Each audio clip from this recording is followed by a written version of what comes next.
So ngayon, eto may latest news tayo ngayon guys, no. Dito sa nagtrending sa lahat ng social media, sa lahat ng news at sa lahat ng mga balita, no. So etong pagkamatay ni dating itong ex-DPWH na undersecretary, ito si Cabrag, no. So eto, may isang witness na nagsalita at nakakita nga dito, no, sa dating DPWH undersecretary, no. Etong kanyang kwento ay talagang nagpayanig, no, at ikinagulat ng mga tao. Dahil ang lakas ng loob ng babaeng ito na magkwento dito sa media. At hindi niya akalain, no, na makikita niya ito at mamumukhaan. So ngayon guys, eto, sabay-sabay ko sa inyong ipapanood itong video na to ng isang babae na nakakita, no, dun sa dating DPWH at yung kanyang driver, no. So bago tayo magsimula guys, baka pwedeng makisuyo ulit ako sa inyo. Kung bago lang kayo dito sa ating channel na nanonood, no, baka pwede pakipindot muna yung subscribe button. Tulungan nyo ako guys na ma-hit natin yung 1,000 subscriber. At nang sa ganun, may pagpatuloy pa natin yung mga video natin, no. So ngayon, eto. Nagkwento itong isang residente na nakakita dito sa dating DPWH, no, undersecretary at yung kanyang driver. Dito ay lakas loob niyang ikinuwento yung kanyang mga nalalaman at nasaksihan, no, dito sa dating DPWH na to. Kasi ito guys, madaming nagtatanong kung ito nga ba'y aksidente nga ba o sinadya.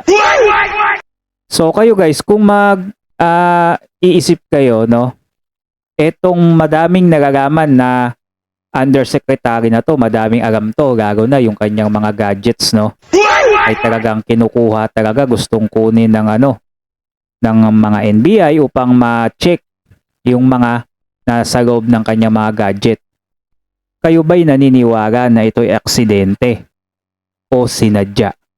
So ito, pakinggan natin guys yung pahayag at yung sinabi nitong babae na nakakita, no. So tingnan natin ngayon kung anong kanyang mga nasaksihan at ano ang kanyang mga nakita dito bago to mamatay itong dating DPWH, no. So ito, panoodin natin yung video. May taong dalawa na babae at saka lalaki na ewan ko kung anong ginagawa doon. Nagsiselfie siguro no ano o ano. Nung i-scan ko yung Facebook, yun naman sila rin yung nakita ko doon. Pasado anong oras po? Mga 8 and up. Pabalik-balik po sila, matagal sila doon. Hindi ko alam kasi yun lang ang ano ko, oras na sumilip ako. Sige pa. 8:30 to ano and pa ano na yun, mga ganung oras pataas. Tapos natatraffic yung mga sasakyan, nadidisturbo ako kasi sa mga kahol ng aso at yung mga busina ng sasakyan, kaya sinilip ko yung kalsada. Di pagsilip ko, talagang tinignan ko kung ano yung nung maubos yung mga sasakyan, nakita ko may nakaparada general na sasakyan sa dulo. Sino kaya yung tinutukoy nitong nakaparadang sasakyan na general daw, no? Doon mapapaisip kayo, sino yun yung sinasabi nitong nakakita? At ayon din dito sa nakakita, ay nakita daw niya itong driver at itong DPWH na nag-selfie nga daw yata, no? So, ito yung selfie na nakita natin dun sa mga balita na kung saan yun yung mismong actual na photo bago mahulog yata o bago mamatay itong si undersecretary, do. So meaning nakita niya talaga etong driver at etong si undersecretary, no, na nandun mismo sa gilid ng bangin, nakapark. At eto, may nakita nga daw siyang general nga di umano. Sino kaya to, no? Tapos ang may taong dalawa na babae at saka lalaki na ewan ko kung anong ginagawa doon, nagse-selfie siguro no O yan yung sinasabi na nagsiselfie, yung babae tsaka lalaki. Yun na yun, si undersecretary, pati yung kanyang driver, no? Yung makikita natin sa video, ay sa sa mga balita, yung pinakita yung selfie nila.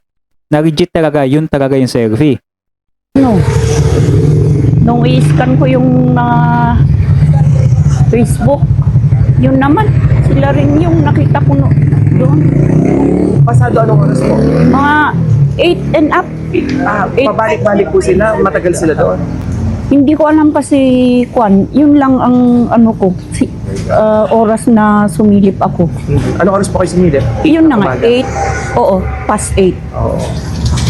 Nung nakita niyo po sa Facebook yung itsura, sila po yun. Sila, yung Kwan, yung damit. Alam niyo po. Oo, yun na yun. So, kaya sabi ko, ay, siguro yun na nga. Saan po kayo nakatira? Doon, sa dulo doon. Bago lampas nitong tulay. Alapas lang. So alam nyo guys, no, yung itong mga sinabi nitong nakakita na babae na to, so tingin ko mukhang ano yata to eh. Presidente din yan dyan sa doon sa lugar na pinag-aksidentehan nung dating DPWH, no. So eto, nung ma-confirm niya na sila nga yung nakita niya doon sa Facebook, talaga nagulat din talaga tong babae, no. Kasi di niya kagaya na yun na pala yung magte-trending sa lahat ng social media bago pa matay itong si undersecretary, no.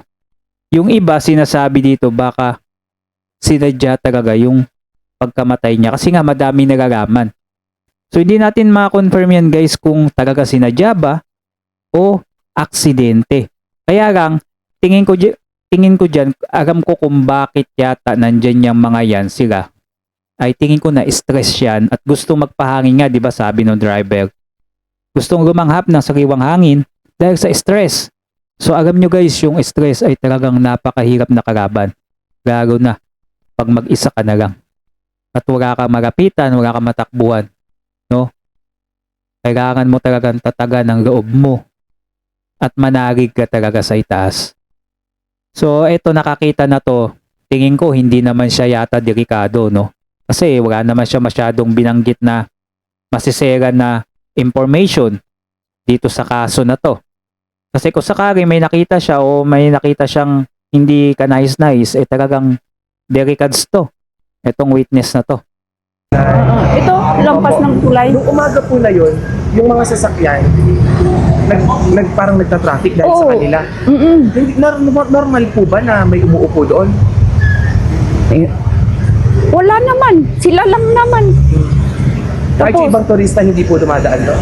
hindi kasi pag pag dito sa Quezon, pag sa alanganing lugar sila nagpaparada, kung inaano ko, huwag dito kasi baka mahulugan pa kayo ng mga bato, ganun. Nung oras na yun, hindi niyo po sila pinuntahan. Hindi. Silip nyo lang. Nasilip ko lang. Kasi hindi ko naman alam na Na may posisyon sa Oo. gobyerno dati. Oo. Sige po. Pangalan po ulit? Rose. Rose. Ayan, so hindi niya nga akalain na mataas na opisyal itong no, nakita niya yung sinirip niya dun sa bangin ng Canon. So dito napagtanto niya na akala niya is normal lang na tumatambay at kasi delikado doon, no, sino ba namang tao na tatambay doon sa gilid ng bangin, mamaya mahulog ka pa, 'di ba? So ito nga nagkatotoo, nahulog nga itong si undersecretary.